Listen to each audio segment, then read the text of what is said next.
In a kingdom known as Crystal Land, a land that sparkled with dazzling lights and vibrant colors, there lived a princess named Betty. The people of Luminara were gifted with the ability to harness light in various forms, through shimmering gemstones, glowing plants, and radiant waters. The kingdom's capital, Solera, was a city built from shining crystal towers that reflected the brilliance of the sun, and at the heart of it all stood the Crystal Palace, where Princess Betty and her family lived. Princess Betty was no ordinary princess. While she possessed all the beauty and grace expected of royalty, she also had an unyielding curiosity about the world beyond the palace walls. Her radiant golden hair shimmered like a beam of sunlight, and her eyes sparkled with an insatiable desire for adventure. Yet there was one mystery that intrigued her more than anything else: the Crystal Key.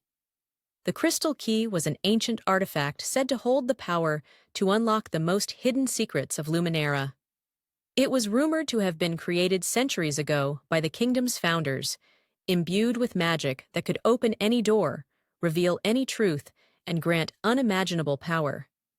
But after the kingdom's creation, the Crystal Key had vanished, and its whereabouts were lost to time.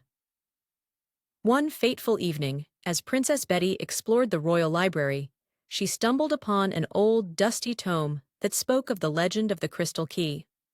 The book told of a prophecy that the key would one day be found by a person with a heart of pure light, and that they would use its power to save Luminara from an impending darkness. The book also contained a map that seemed to show the location of the key in a faraway part of the kingdom, hidden deep within the Caverns of Echoing Light, a place thought to be impenetrable to all but the bravest souls. Betty's heart raced with excitement. She knew that she was the one destined to find the Crystal Key and save her kingdom. But the journey would not be easy. The caverns were filled with challenges and creatures that guarded the key from anyone who might try to take it. Without wasting time, Betty set off on her quest.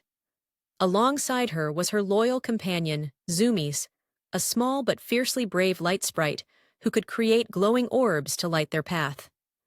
Together, they ventured into the wilds of Crystal Guard, through fields of glowing flowers and over sparkling rivers, guided by the ancient map.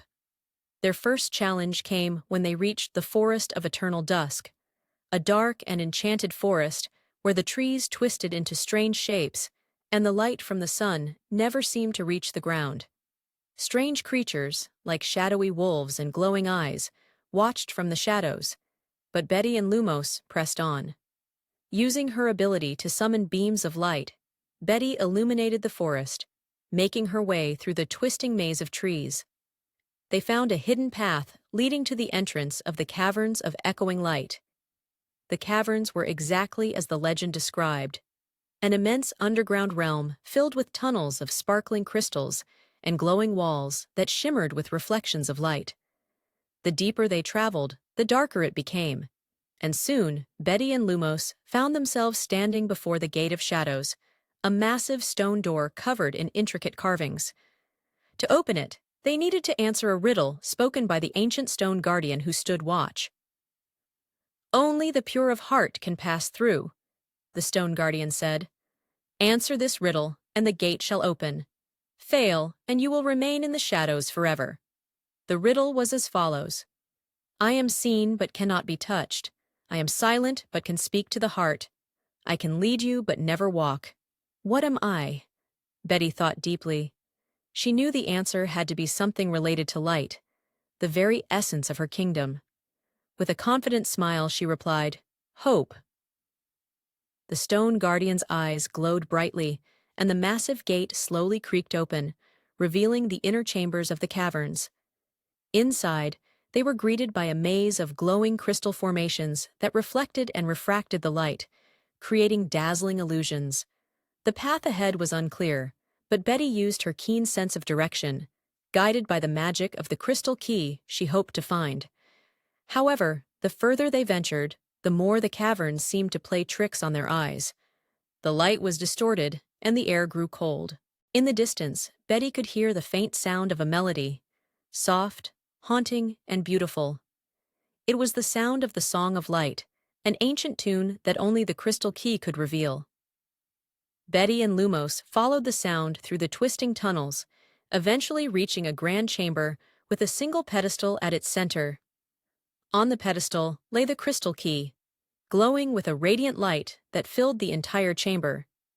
The key was made of pure crystal, with intricate patterns of light running through it like veins of molten gold. It was both delicate and powerful, and Betty felt its warmth as she reached out to take it. But as her hand touched the key, a shadowy figure emerged from the walls, the Dark Warden, a creature of darkness that had been waiting for someone to awaken the power of the crystal key.